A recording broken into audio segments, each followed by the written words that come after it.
મિત્રો આપણી સાથે જાગૃતિબેન છે. જાગૃતિબેન, આપ ક્યાંથી આવો છો અને તમને શું તકલીફ હતી? તારાપુર તાલુકાનું ગામ છે.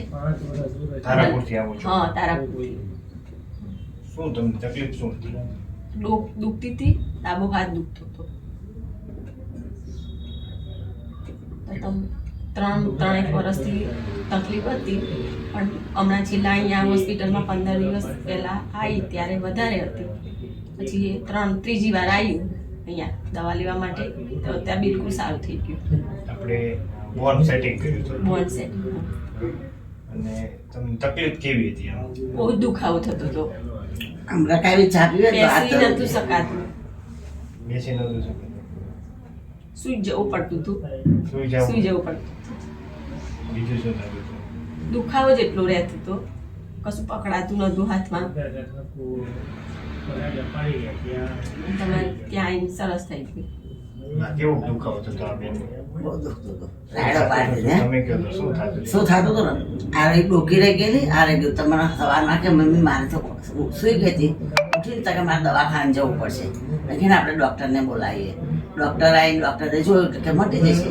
પછી મેં ગયા બી બેસ્ટ ડૉક્ટર સરકારી દવાખાને તો જઈએ. એ ડૉક્ટર કે બેન તમારે સુવામાં આવ્યું છે એટલે તમને મટી જશે. હા, સુવામાં આવ્યું છે તમને મટી જશે, પણ કશું મટ્યું નહીં. પછી 10-12 દિવસ રાહ જોઈ અને પછી અહીં તમારું સાંભળ્યું કે અહીં આગળ મટી જાય છે, ડૉક્ટર સારા છે. એટલે ઓનલાઈન ઉપર કેસ નોંધાયો અને તમે એપોઇન્ટમેન્ટ આવીને અહીં આવ્યા. હવે હા, ઓકે.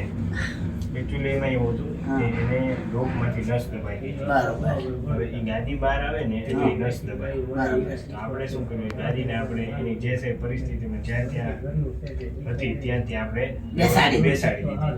એટલે ભાઈને ઓકે થઈ ગયું. તો સરસ. તકલીફ થતી ને. તમે ડૉક્ટર દેવના દીકરા છો બાકી. તો આ વિડીયો યુટ્યુબમાં મૂકી શકીએ? મૂકો કશો વાંધો નહીં. તમે શું કહેવા માંગશો? મૂકો કશો વાંધો નહીં. પબ્લિક જાણે તો આવે, દુખાવા દૂર થાય, એના આપણે પુણ્યનું કામ થાય. સરસ. બરોબર. લઈ લો.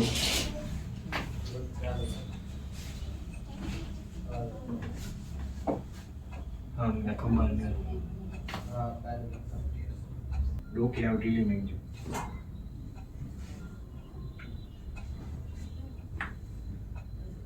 હવે ઢીલું મેંગજો સુધી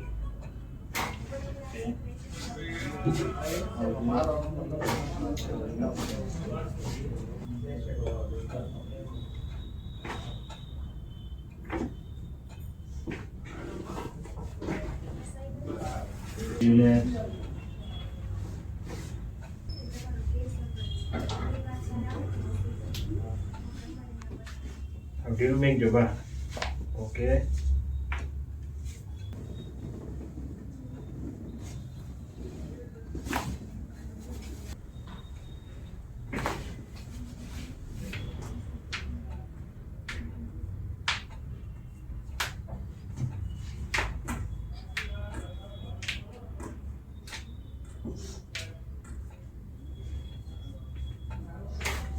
હવે